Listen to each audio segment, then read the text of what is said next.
Vamos a abrir la Biblia en Romanos capítulo 8, verso 28 al 30.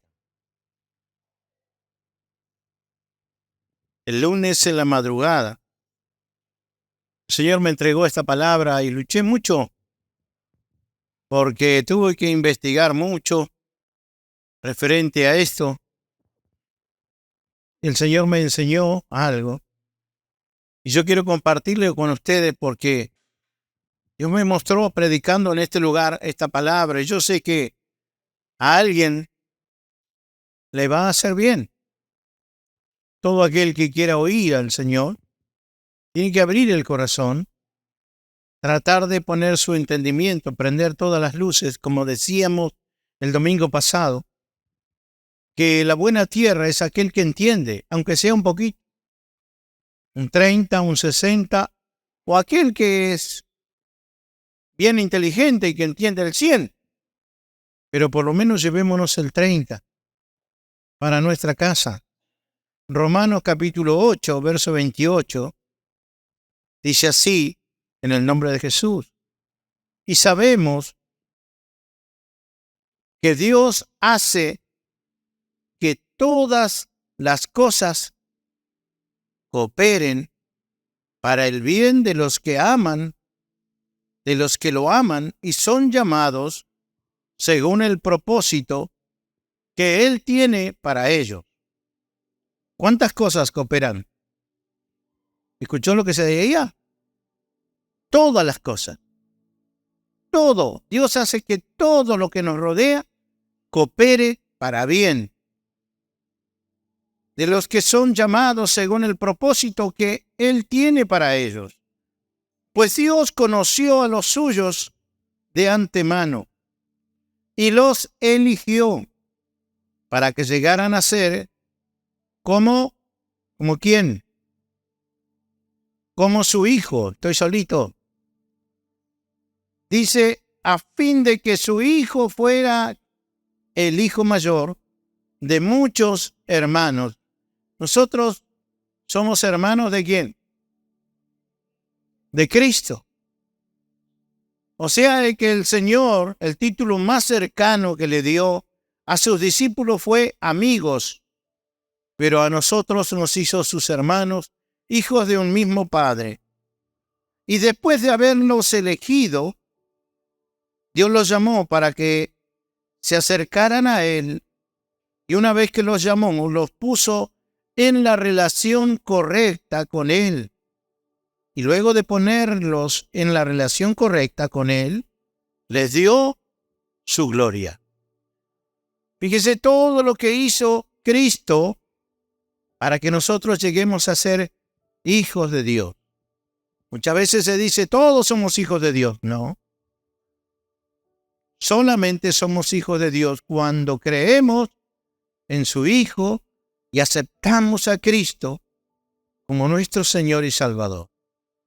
Podemos ser una criatura de Dios que camina por esta tierra, a la cual Dios lo busca para hacerlo su Hijo.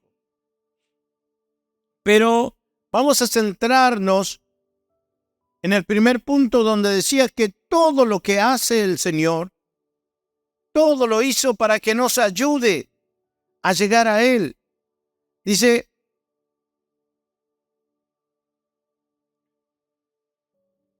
el Señor hizo nuestro organismo, pero el Señor puso ciertos sensores en nosotros para que funcione normalmente. Dice que estos sentimientos, dice que evitan que nosotros nos lesionemos o nos enfermemos. ¿Por qué? Porque son síntomas que nos muestran que algo mal está funcionando en nosotros. Muchas veces vemos ciertos cambios en nuestro organismo. Yo le puedo decir algo del diabético. Cuando empiezan a salir esas pequeñas verruguitas en el cuello o manchas que son de otro color, medias oscuras en el cuello. Usted se toma el azúcar, está todo bien. Pero eso significa que usted es muy tendiente a lo dulce y que pronto se puede despertar esa enfermedad. ¿Qué pasa? Cuando ya estamos enfermos, vamos al médico. Y cuando llegamos al médico ya es tarde. Nos tienen que medicar y nos hacen crónicos. Dicen que nunca más podemos salir de esa enfermedad. Solo con suerte podemos controlarla. Pero Dios nos puso ciertos síntomas o nos dio ciertos avisos para que paráramos antes. Pero como los ignoramos, seguimos adelante y terminamos enfermos. Usted sabe que hay una enfermedad muy común, mayormente en los niños, porque ya nacen así. Quiero hablar del dolor. El dolor muchas veces nos molesta. Nadie quiere sufrir dolor, ¿verdad? Pero el dolor es algo que Dios puso en nuestro organismo para frenar nuestra carrera, para que paremos en la vida, para que pongamos atención qué es lo que nos está pasando. Que a veces tenemos dolores de espalda, mayormente la gente grande, como nosotros, como yo. Pero ese dolor de espalda, ¿sabe qué hacemos? Decimos, es el ciático. Ponemos calmante, buscamos una y otra cosa, pastillas y eso, y disfrazamos ese dolor. Pero hay un problema más grande. Puede ser una hernia de disco, el nervio ciático que está siendo pinchado por una vértebra. Y eso es grave. Un médico me dijo, hijito, porque el doctor Colombo era un anciano, me dice, hijito, no te operes de la hernia, no te operes. Aprende a trabajar y a vivir de otra manera, pero no te operes. No conozco a nadie que haya quedado igual o que haya quedado bien. Un anciano, un médico grande. Entonces yo digo, ¿cómo llegué a esto? Empezó con un dolor de cintura leve. Y ese dolor, al ignorarlo, fue creciendo y la lesión se fue agravando. Hasta que desembocó en algo que a veces no tiene solución, más que disfrazarlo con un analgésico. El más común es el Oxab-12 porque inyecciones directas ahí, porque conozco del caso, por eso le hablo. Pero hubo una luz roja que se prendió antes, pero por la ignorancia seguimos y no le dimos importancia. Hay una enfermedad que se llama analgesia congénita. Y estos enfermos, ellos padecen de algo muy distinto. Ellos no sienten dolor. Nacen así. Hay un niñito que salió incluso en los periódicos y en todo lugar, que fue como el emblema de este dolor cuando se descubre esta enfermedad. Analgesia congénita que vienen los genes de sus padres, y analgesia es que no siente dolor. Este niño, cuando era muy chiquito, comenzaron a salirle sus dientitos y un día se mordió y se sacó un pedazo de lengua. Y los padres se asombraron porque no lloraba y él estaba feliz. Entonces dijeron, acá está pasando algo, le faltaba un pedacito de su lengua, lo llevaron al pediatra. Después de muchos estudios, diagnosticaron que él no sentía dolor. Después de pinchazos en sus columnas, en los piecitos, en todo lugar, descubrieron que él no tenía dolor. ¿Cuántos pagarían para tener esto de no sentir dolor? Ellos tienen que cuidarse para trabajar, para estar en su casa, para hacer cualquier actividad, porque se lesionan y continúan porque no sienten nada. Lo primero que se le enseña a estos chiquitos es a tener cuidado con las cosas calientes, con ollas hirviendo, con estufas, porque ellos no sienten nada, pueden agarrar la estufa y se están quemando sus manitos y no sienten, y luego de esa quemadura viene una infección y puede venir algo más grave. Pero ¿sabe lo que los pararía? ¿Sería qué cosa? El dolor. Pero ellos no sienten dolor. Algunos dicen son superdotados. No, son enfermos. No tienen dolor. Hacen todo tipo de tratamiento, pero no pueden despertar. Los nervios sensitivos no lo pueden. Entonces, ¿dónde desembocamos? Que al final el dolor es una bendición. Otro niño que padecía lo mismo estaba jugando en la plaza. Su mamita lo había llevado y siempre vigilándolo. Y en un momento, cuando ella se descuidó, el nene se cayó de la calecita y se fracturó su piernita. Y ella no lo escuchó y siguió hablando por teléfono. Y cuando lo miró, vio que algo raro tenía su niñito. Y fue y tenía una fractura expuesta. Porque él, aunque se fracturó, no sentía dolor y siguió jugando en la arena. Es muy grave esto, sabe que no duran mucho. No duran mucho este tipo de personas. No viven, no tienen una vida larga. Porque carecen de dolor. El dolor es como una luz roja que se prende en nosotros y nos avisan cuando viene algo que nos va a dañar. La fiebre es otra cosa que es un síntoma, no es una enfermedad. Son sentimientos o sensores que Dios puso en nosotros para que sepamos cuándo parar, cuándo arreglar la cosa, cuándo tomar precauciones o ir al médico. Los hombres no vamos al médico. Ya tenemos que estar muy grave o ya no hay vuelta atrás. Entonces vamos. Entonces nos sometemos a los tratamientos. Entonces tomamos cualquier tipo de pastillas. Y nos pinchan y nos hacen análisis y acá y allá. Y seguramente que alguien nos lleva, porque si no, no vamos tampoco. No nos gusta esperar. No le tenemos paciencia a la enfermera, al médico, a todo. Ignoramos incluso hasta los tiempos y ojalá se olvide mi esposa.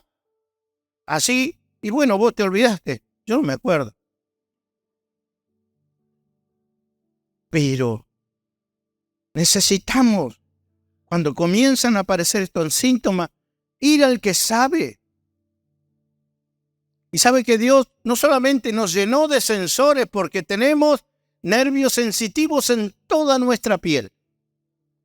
¿Y dónde termina esa punta de ese nervio? En los vellos o en los cabellos. Pero tenemos vellitos por todas partes.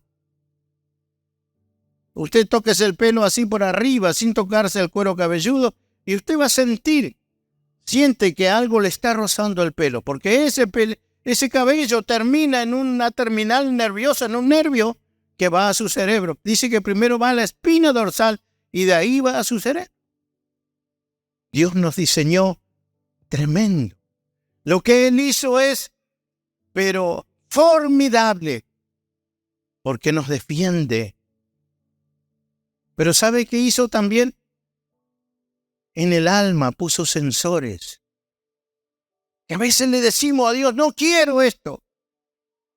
Pero esos son avisos para que nosotros pongamos atención y vayamos no al médico, porque hoy corren a un psicólogo, a un psiquiatra, corren a alguien que pueda resolver eso con un ansiolítico, pero hay alguien que puede resolver los problemas del alma. Y hay tres, por ejemplo, vamos a hablar de tres sensores que Dios puso en nosotros. ¿Sabe cuál es? Número 1, la tristeza. La tristeza es uno de los mayores sensores que Dios puso en nosotros. La inconformidad con algo que nos pasó. Pero si a la tristeza no la tratamos apenas se produjo en nosotros, desembocan como las lesiones en el cuerpo humano en cosas graves. Luego, el enojo. ¿Quién no se enoja? Pero el enojo Dice la Biblia que lo tenemos que tratar en el día. Antes que se ponga el sol, tienes que resolver eso. Mire, si entonces es grave porque es urgente. Porque cuando no solucionas el enojo, dice, le das lugar al diablo. Lo dice la Biblia. ¿Qué significa? El diablo toma tu caso. Por eso que estás enojado, es como si fuera un fiscal. Agarra ese caso, ahora me encargo yo. Tenías hasta que se ponga el sol, no lo arreglaste, ahora yo me voy a encargar de este enojo que tenés vos. Y tercero, ¿sabe qué? El miedo. El miedo es otra luz roja que puso el Señor en nosotros. Y si a esto no nos para o no nos lleva a tomar determinaciones, terminamos enfermos. ¿Por qué? Porque la tristeza, si no la curamos, se vuelve depresión. ¿Conoce a alguien así? Comienza con una tristeza. Se deprime y entra en depresión y luego comienza a ser tratado de una forma y otra y el depresivo hasta puede llegar a la muerte. El enojo, cuando no lo tratamos, se convierte en ira. Que la ira es resentimiento, rechazo, falta de perdón, es amargura. Ahí desemboca todo. Y el miedo, cuando no arreglamos la cosa, el miedo se convierte en temor. Somos temerosos para todo. La palabra del Señor dice que para cada cosa el Señor tiene solución porque Él es el médico del alma. Dios me dijo que comparta esta palabra porque hay mucha gente enferma que está dejando pasar esto y van a un callejón sin salida. Mire, dice la Biblia en 2 de Corintios, capítulo 7, verso 10. Pues la clase de tristeza que Dios, ¿qué dice? Desea. ¿Dice así o no? La clase de tristeza que Dios desea que suframos nos aleja ¿de qué cosa? Del pecado y trae como resultado salvación. O sea, ¿es mala la tristeza que viene de Dios? No. ¿Pero qué decimos? Estoy triste, ora por mí porque estoy triste. No quiero estar así, pero eso es un síntoma. ¿Sabe qué? De una injusticia, de algo por lo cual no estamos cómodos, de algo que nos pasó y nos incomodó a nosotros. Quizás salimos con, no pudimos imponer y poner nuestra razón y discutimos y salimos ganando y está bien, la ganamos. Pero por dentro queda una tristeza. Y si esa tristeza está en nosotros, eso es un símbolo, un signo que Dios está advirtiendo que las cosas no están bien. Cuando Él pone esa tristeza en nosotros es ¿para qué? Para que nos alejemos del pecado y como resultado seamos salvos, realmente salvos, libres. Eso es lo que está diciendo el Señor. Que arreglemos la situación. Pero dice, no hay que lamentarse por esa clase de tristeza. Pero la tristeza del mundo o la que viene del otro, al cual le falta ¿qué cosa? ¿Puede leer ahí? Arrepentimiento. ¿Se da cuenta? La otra tristeza, cuando no solucionamos las cosas, de que Dios nos molesta, hicimos algo, tomamos algo que no nos correspondía, fallamos a una palabra, nadie nos vio, pero como no nos vio nadie, está todo bien, pero hubo una tristeza, empieza a ocurrir acá adentro.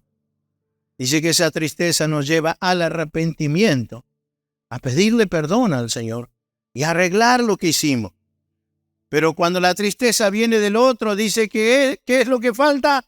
Arrepentimiento. Y si esa tristeza se sigue ahondando, resulta en muerte espiritual. Eso es depresión.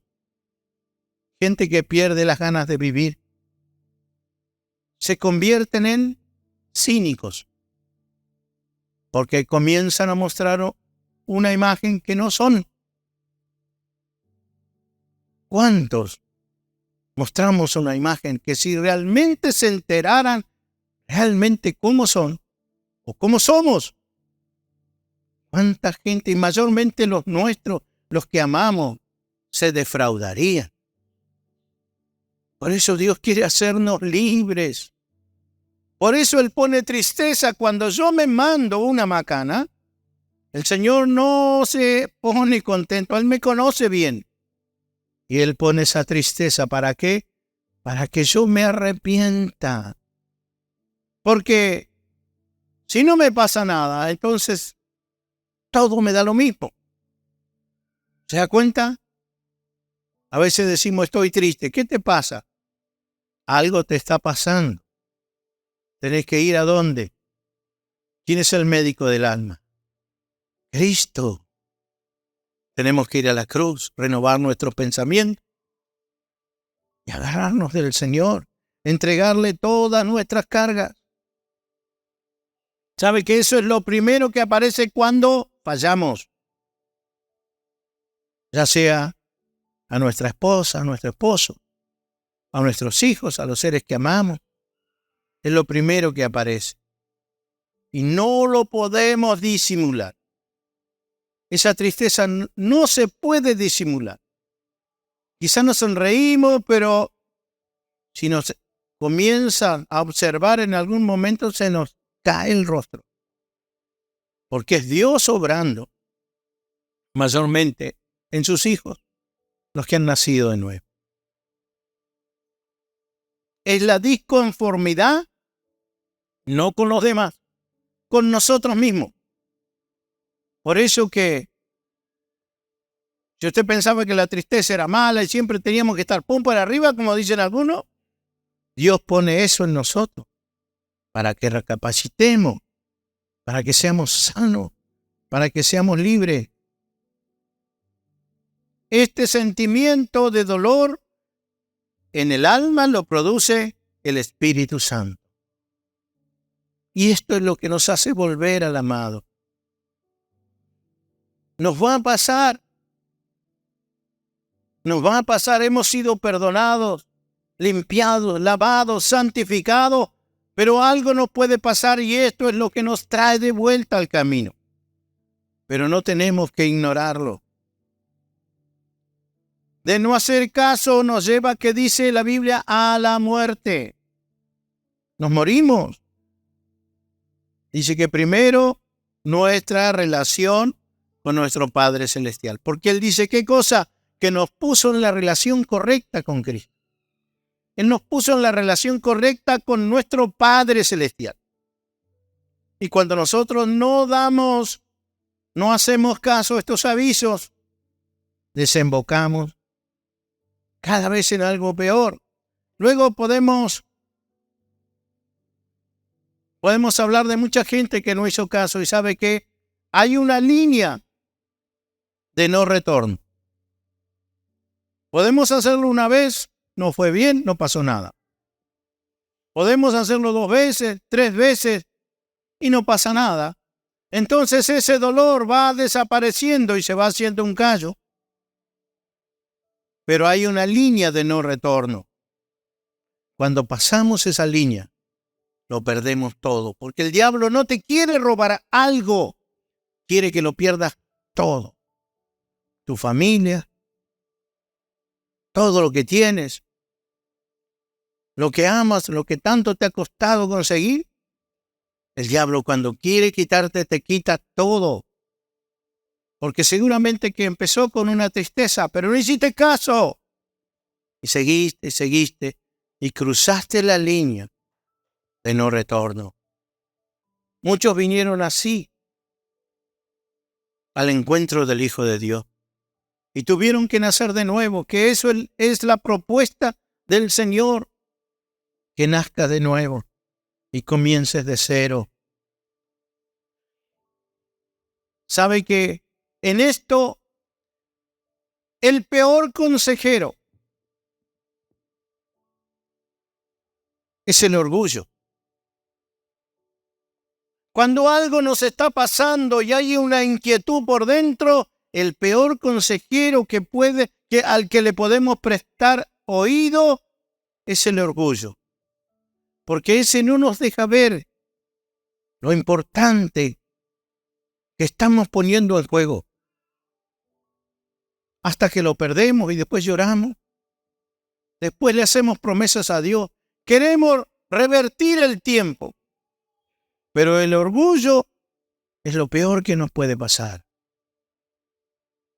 Cuando viene esa tristeza, tenemos que la humildad, el reconocer. A veces no nos queremos bajar del caballo. Alguien dijo por ahí del pony, porque ni caballo tenemos. Entonces seguimos y seguimos en la nuestra. Pero cuando perdemos todo, nos agarramos la cabeza y quisiéramos recuperar, pero es tarde. Porque el diablo no vino sino a robar, matar y destruir. Él no te quiere solamente quitar, te quiere matar y quiere destruir todo lo que un día fuiste y tuviste. Me refiero a la familia. Por eso, esta es una palabra de advertencia que el Señor dice, hay una tristeza en el corazón. Abrí los ojos, poné atención. Cristo puede hacerte nueva criatura porque vas mal. La tristeza cuando se convierte en depresión no hay ganas de vivir. ¿Y sabe qué son? Muertos en vida, caminando. Son gente sin propósito. Gente que, como no tiene propósito, no quiere abrir ni la ventana de su casa para que entre el sol. No quiere hacer nada, quiere dormir, no quiere comer, no se quiere lavar, no quiere hacer nada. Está muriendo. Pero Cristo vino a rescatar a ese tipo de personas. ¿Sabe? La Biblia dice que la tristeza, hasta esto, ayuda para bien. A los que aman al Señor, esta tristeza que se desencadenó y lo llevó a toda esta historia, esto termina ayudando para bien a los que aman al Señor. Por ejemplo, el enojo es otra luz roja que se prende en nuestro tablero de la vida.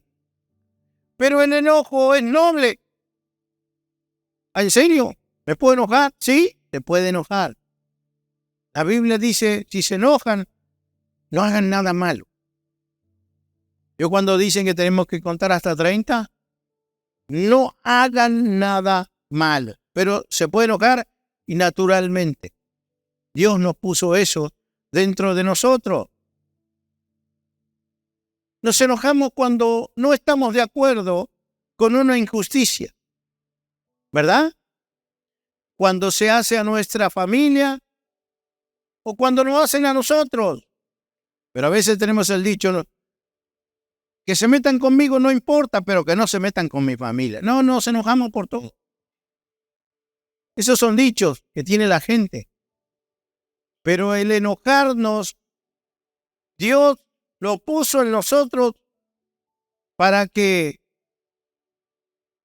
no estemos de acuerdo con lo malo. Cuando algo malo sucede, una injusticia o algo malo, seguramente Dios me puso eso para que yo no consienta.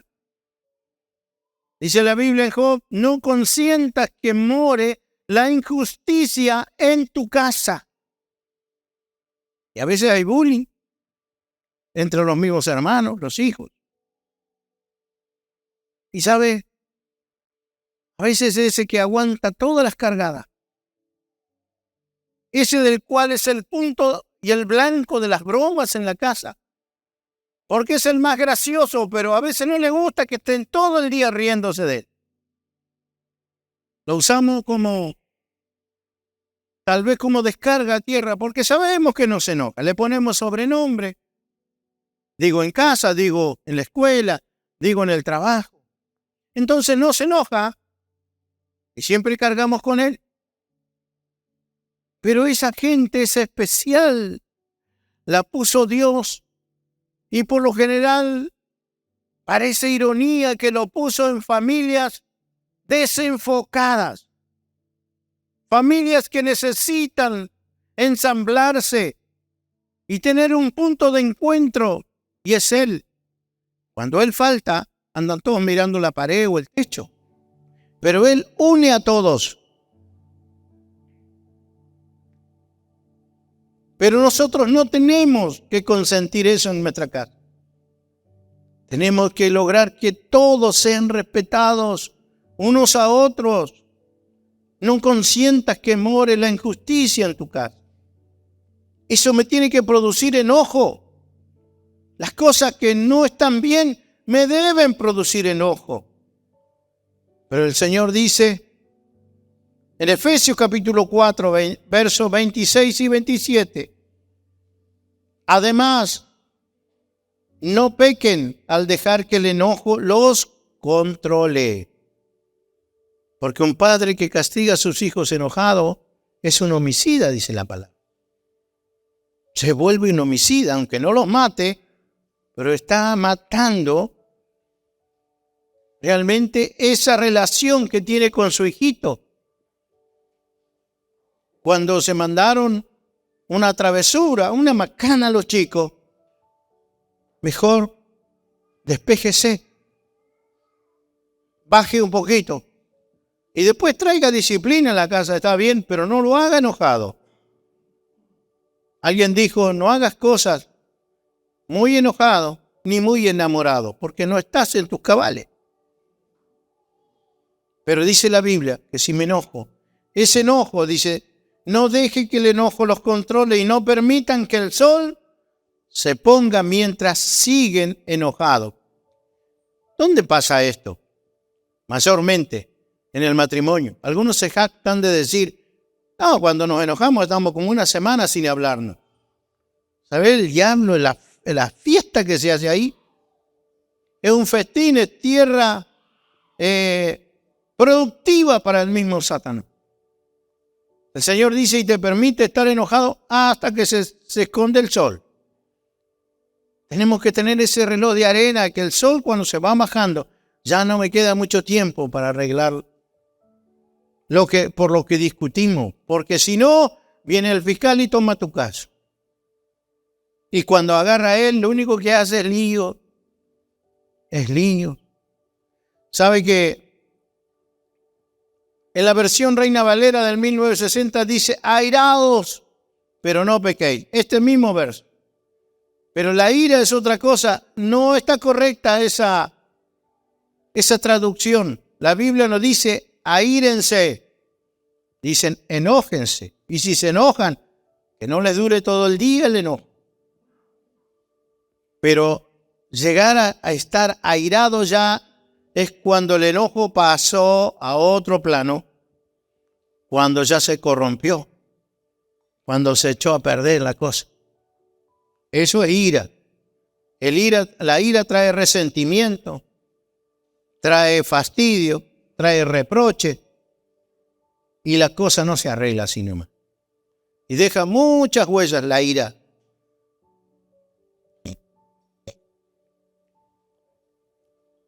Dice la palabra que yo tengo que resolverlo en el día, pero en Hebreos capítulo 12, verso 15, cuídense unos a otros para que ninguno de ustedes deje de recibir la gracia de Dios. Tengan cuidado de que no brote ninguna raíz venenosa de amargura, la cual los trastorne a ustedes y envenene a muchos. Cuando no solucionamos las cosas, hacen causa común los que están en nuestra casa. Y ya no soy yo el enojado, estamos todos enojados después. Y todos después tomamos parte en el asunto de una u otra manera, y todos colaboramos no para arreglar las cosas, sino para empeorarlas más. Muchas familias están divididas en este tiempo, porque no han puesto a Cristo en su relación, en su familia. Dice, si no se resuelve el enojo, lo primero que viene es el resentimiento. ¿Y qué es el resentimiento? El diablo, como dijimos, ya agarró tu caso, te vuelve a pasar la película y te vuelve a pasar el audio una y otra vez. ¿No pasa eso? Te vas a acostar, cerrar los ojos y parece que estás escuchando al que te ofendió. Estás escuchando el problema. Lo ves de vuelta y pasa y pasa y pasa y cada vez agarras más bronca. Eso es el resentimiento, volver a sentir, resentir, volver a sentir muchas veces. Por eso el que se acuesta enojado se levanta resentido. Y cada vez se hace más profunda este daño. Y el que deja que venga el resentimiento y la medita y vuelve a meditar y pesa cada una de las palabras por las cuales está enojado, dice que su corazón termina herido. Eso dice la Biblia, termina herido. Y una herida abierta, si no se trata, ¿qué pasa? Se infecta. Y las infecciones, agentes extraños empiezan a entrar. Cosas que nunca tuvo dentro, ahora se le empiezan a ocurrir. Cosas que jamás pensó hacer, ahora cada vez agarra más coraje para hacerlo. Para tomar venganza, para hacer de una u otra manera, esto lo voy a arreglar yo a mi manera. Eso es lo que decimos, el herido que no trata bien o no arregla este problema antes que se ponga el sol, ¿sabe qué termina? Dice, amargado, amargura, y eso contamina. Y la Biblia, la amargura desde el griego lo transmite o lo traduce como algo punzante, como una infección punzante, un dolor de muela. Vio que le hace así y la muela aparece. Esa es la palabra amargura que traduce acá. Es algo punzante, una infección. Se hace una infección. Tuve un compañero de trabajo que se le infectó la muela y de la muela se le fue a los ganglios y de los ganglios le afectó el corazón. Un hombre fuerte como un toro. Tuvieron que ponerle un marcapaso y luego lo sacaron de la producción y lo llevaron allá lejos al campo para que no esté cerca de máquinas electromagnéticas, porque con el marcapaso no podía andar. Hoy, hace como 15 años que está bajo tierra. Todo empezó con un dolor de muela que le comprometió el oído, le comprometió los ganglios y se le fue el corazón la infección. No es chiste. El enojo hace eso. Dice la Biblia que se transmite y la infección no queda acá, se desparrama por el resto de los órganos y la amargura compromete a los de la casa. ¿Y sabe quién es el que nos puede herir? Hoy le voy a decir, no es el que usted ve por primera vez, usted puede discutir con mucha gente, un compañero de trabajo, el que sea, pero los que tienen el poder de herirnos son los nuestros, los que amamos. Esos a los cuales les hemos dado el corazón, esos pueden herirnos. Ese es el riesgo que corremos. Amamos a una persona y le damos nuestro corazón y esa persona puede y tiene la capacidad de herirnos. Usted discute con el remisero porque no le dio el vuelto como tenía que ser y le negó y se bajó y le cerró la puerta de un portazo y se fue y luego no está mirando el techo que no puede dormir porque el remisero se peleó con usted. ¿Verdad? El remisero está en su casa, ni se acuerda más, un ratito le dura. Pero si el problema es con su señora, si el problema es con su esposo, si el problema es con un hijo amado suyo, ya le va a cambiar el día. Va a andar triste, va a andar enojado, le van a querer hablar y no va a querer ni hablar, porque son los que tienen el poder de herirnos. Pero esa herida, si no la solucionamos, nos infecta y nos mata. Por eso el enojo es bueno, porque nos ayuda a parar y a ver que hay una injusticia, que no podemos consentir eso, que tenemos que poner una solución. Pero si lo dejamos, termina en esto. ¿Veis que termina en esto? Y último, el temor. Voy medio rápido porque arrancamos un poquito tarde. El temor, ¿sabe qué hace? El temor nos salva la vida. El temor sano que pone Dios en nosotros nos preserva. Nos hace parar a tiempo. Cuando un hombre o una mujer entiende que está por perder todo, se para. ¿Qué hace si nosotros llegamos al borde de un precipicio?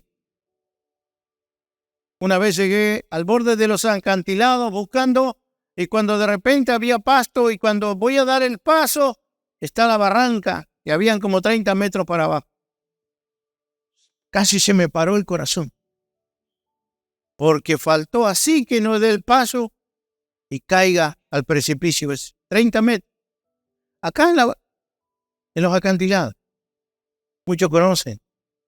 La gente arrima los autos, pero a veces hay desprendimiento que se puede caer alguno ahí.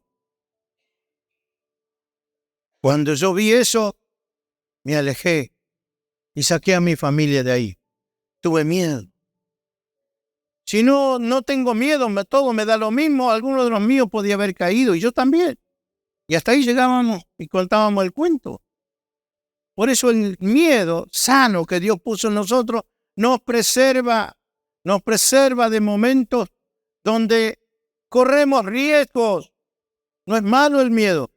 El que no tiene miedo, seguramente que siempre está enfrentado a la violencia. ¿Sí o no? Algunos dicen, plata y miedo nunca tuve. Mentí. Yo lo escucho hablar, Dios te puso el miedo y no sos sonso. No veo que te chupes el dedo. El miedo te paraliza, pero para preservarte. Pero cuando por ignorar el miedo pasaste y recibiste algo que después te costó mucho o perdiste todo, te volvés alguien temeroso de intentarlo otra vez. ¿Sí o no? Y muchos han sido afectados por el temor. Hay muchos que no quieren darle una oportunidad a la vida. No quieren hacer una nueva familia. No quieren emprender algo. No quieren entregar su corazón a un ser amado. No quieren compromiso. Porque han sido, tal vez por no tener miedo en alguna oportunidad, fueron estropeados. Y cayeron por ese precipicio que después no se pudieron recuperar. Y eso es un espíritu de temor. Y el diablo dice que él pone temor, espíritu de temor en nosotros. Y el temor te paraliza, no servís para nada. Por eso el Señor me dijo que todo el que esté viviendo esto, Él quiere cambiarle la vida. Te quiere cambiar la vida. Él quiere hacerte nacer de nuevo. Como veíamos recién a Nico, Angelito. Este chico iba mal. Como Cevita, como algunos de nosotros, íbamos mal. Pero el Señor nos paró a tiempo. Y sabe, nos dio otra oportunidad. Y ahora nos está enseñando por su palabra que Él pone esas lucecitas. Yo tengo un autito que tiene un montón de luces y señales y sensores. Y si yo no le hago caso cuando se prende una aceiterita así, se prende la luz roja y yo sigo. Oh, voy a llegar, ya me falta poco, voy. ¿Qué me puede pasar? Los que saben de auto. Una vez fui a buscar a uno de mis hermanos por allá cerca de Lezama, le había salido el pistón por el costado. Sí, vi una lucecita roja, dice. Pero yo pensé que no era tanto. Así es el Señor con todas estas cosas. Te vas a romper todo contra las piedras si no le pones atención. Pero primero viene, ¿qué cosa decíamos? La tristeza. todas las cosas ayudan a bien, dice la Biblia, a los que aman a Dios. Está para todo el mundo. ¿Por qué vemos tanta gente desarmada, arruinada? Porque no tienen el amor de Dios. Por eso, ¿cómo tengo esto y que esto funcione en mí? Es teniendo a Cristo en mi corazón. Otra vez salió con lo mismo. Sí, es lo único, nacer de nuevo, morir y nacer de nuevo. ¿Sabe qué? Dice Proverbios capítulo 22, verso 3. El prudente se anticipa al peligro, toma precauciones, mas el simplón avanza a ciegas y sufre las consecuencias. Esto está escrito en la Biblia. Si no aprendemos a ser prudentes, no vamos a tener la oportunidad de emprender de vuelta. ¿Ves que la prudencia solo viene de Dios? Dios nos da esa prudencia. Y algunos dicen, sí, pero te volvés un dominado de la vida que no emprendés nada. No. Dice que el Señor puso espíritu de poder y dominio propio. Y Él quitó ese espíritu de temor. El temor es cuando fallamos muchas veces en la vida, pero el Señor nos rescata y ahora con prudencia nos va a cuidar y nos va a llevar. Porque ahora estamos en la relación correcta, decía la Biblia. ¿Sí? ¿Y qué es lo que hizo el Señor? ¿Qué es lo que nos ofrece el Señor? Y ya termino con él. ¿Sabe lo que demandaba el Señor y su justicia? Que el pecado fuera castigado y que el hombre viviera en santidad delante de él. Esto era imposible para el hombre, poder saldar su deuda que tenía con Dios y luego poder vivir una vida impecable con Dios para que agradar su corazón. Pero Jesucristo dijo, papito, yo puedo hacer eso por el hombre. Yo puedo tomar su lugar. Primero voy a ir y voy a vivir y voy a morir y a pagar la deuda que el hombre tiene con vos. Voy a morir por sus pecados. Pero luego de eso voy a resucitar y voy a venir y a vivir dentro de ellos para yo vivir en santidad dentro de ellos y ellos puedan agradarte. Porque el hombre no puede agradar a Dios. Esta es la fórmula y el propósito y la propuesta de Cristo a su Padre. Y Él lo permitió. Entonces Él vino a morir. Pagó toda nuestra maldad. Todo lo que hicimos desde que nacimos hasta el día que nos encontramos con Él. Él pagó todos nuestros pecados. Y cuando dice nuestros pecados, pagó todas nuestras consecuencias. Porque alguien dice, sí, pero el Señor te perdona, pero las consecuencias te siguen. No, Señor. El Señor te hace libre. ¿Cuántos quieren ser libres? ¿Cuántos están arrastrando una condena en su mente, en su conciencia, cargas de culpas? El Señor vino no solo a perdonarte por pagar el precio de tu vida, sino a hacerte libre de las consecuencias que tenías que sufrir. No merecías todo lo que tienes, lo que has vuelto a tener, pero Él pagó no solamente nuestra vida de pecado, sino también las consecuencias. Dice que, ¿sabe cómo lo llama la Biblia? Iniquidad.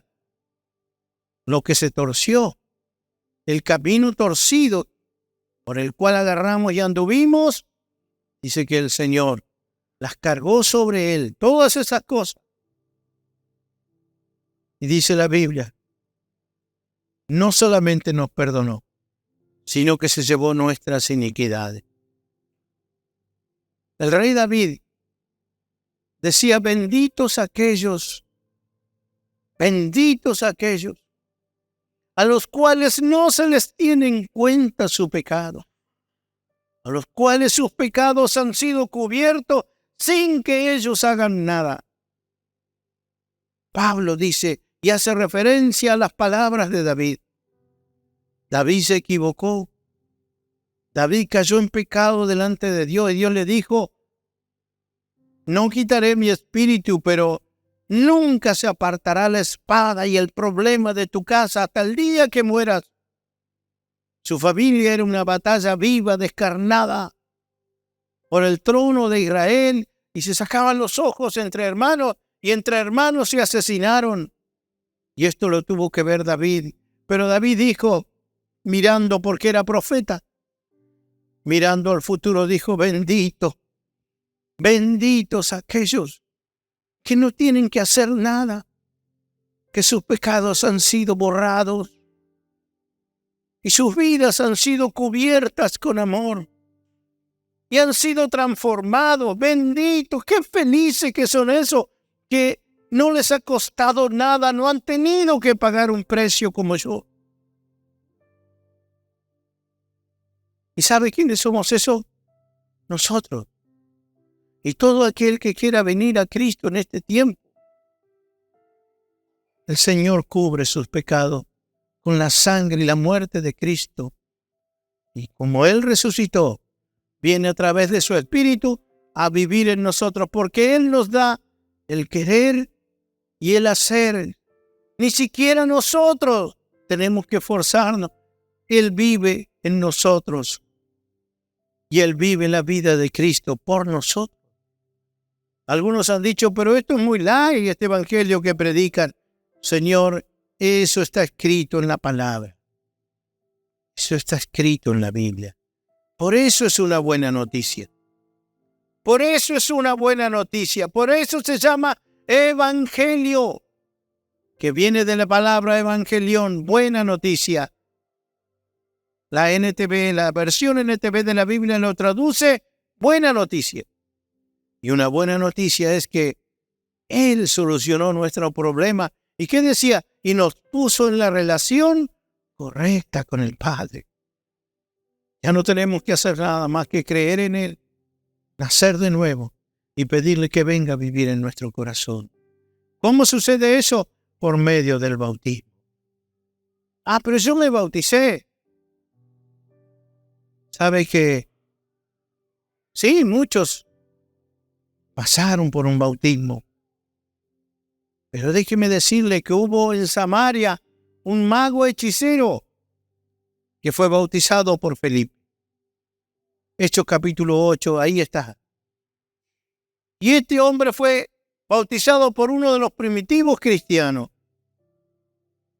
Es más, fue bautizado en el nombre de Jesucristo, legal, todo legal. Pero unos días después, cuando veía que los que habían sido bautizados como él recibían el Espíritu Santo, la persona de Cristo dentro de ellos, él dijo, yo te pago si me das este poder para que yo también, sobre el que ponga las manos, reciba este poder. Él era un mago, un hechicero, se había bautizado, pero no había creído ni entendido nada. Entonces, se había mojado nada más. El apóstol Pedro le dice, arrepiéntete de tu maldad, porque has pensado que puedes comprar con dinero el Espíritu Santo. Veo que estás en tinieblas oscuras de maldad. Perezca tu dinero contigo. Y cuando él escuchó esta palabra, tuvo miedo. Dijo, señores, rueguen a Dios que no me venga nada de esto. Pero ahí entendió el peligro de jugar con la provisión de Dios. Esto no es un juego. Cristo quiere venir a vivir en nuestros corazones y llenarnos de su presencia y hacernos vivir la vida que agrada a Dios. Él nos quiere salvar a todos. Es por eso que el Señor puso estas cosas que aparentemente antes decíamos, es malo, no lo quiero sentir. Cuando nos dolía algo o nos duele algo, nos tomamos un geniol o un analgésico. Cuando estábamos tristes, tratábamos de divertirnos, despejarnos, salir, hacer un viaje. Algunos otros disfrazaban en el alcohol o con las drogas. Entonces se volvían insensibles a todo lo que le estaba pasando, pero era Dios tratando de ayudarles a que recapaciten.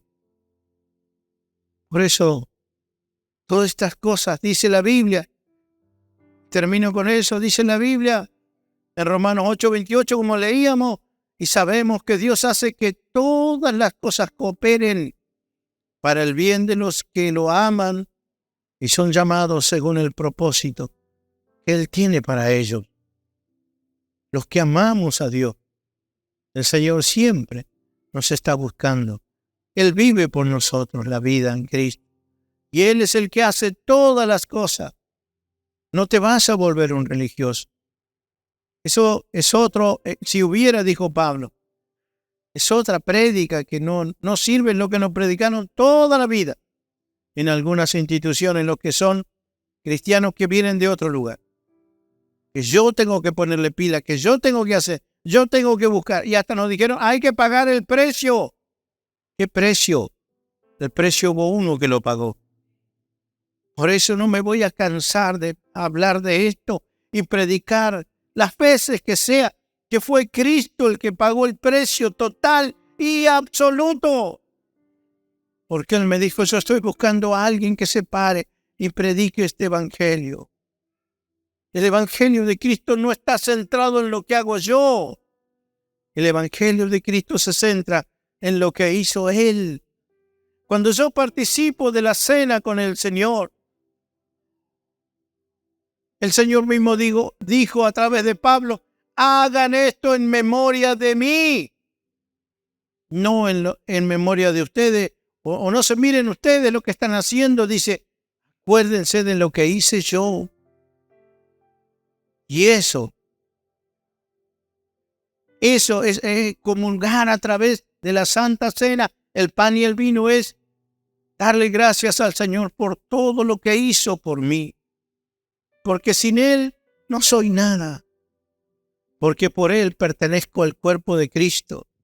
Porque Él me encontró, como decía hoy Nico, desesperado. Muchachito joven, sin mucha visión de futuro. Porque él quería salir de esa rueda y no podía, como le ha pasado a muchos. Dios quiere transformar tu vida, no arreglarte, no mejorarte. Él quiere transformarte, hacerte nueva criatura. ¿Cómo sucede? A través del bautismo, naciendo de nuevo de agua y del Espíritu. ¿Se entendió, amados? Oramos al Señor. Si algo te está pasando, tenés que venir al médico del alma, que es Cristo. No dejé pasar, no lo disfracé con analgésicos que solo van a hacer que la cosa no tenga arreglo después. Y si estás en una situación que lo has perdido todo, tienes que nacer de nuevo. Porque el Señor va a comenzar una nueva vida y va a hacer todas las cosas nuevas, dice la palabra. De manera que si alguno está en Cristo, nueva criatura es. Las cosas viejas pasaron, todo es hecho nuevo. Padre, en el nombre de Jesús, me has prestado una vez más los oídos de mis amados hermanos, de amigos, de gente que tú quieres alcanzar. Me diste esta palabra, Señor. He tratado de hacerlo como tú me la entregaste.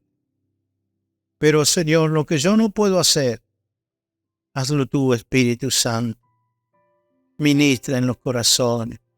Habla tú, porque dice la Biblia que tu palabra es como un martillo que golpea sobre la roca hasta que la desmenuza. Así sea tu palabra en los corazones, Señor. Tú nos estás llamando de muchas maneras.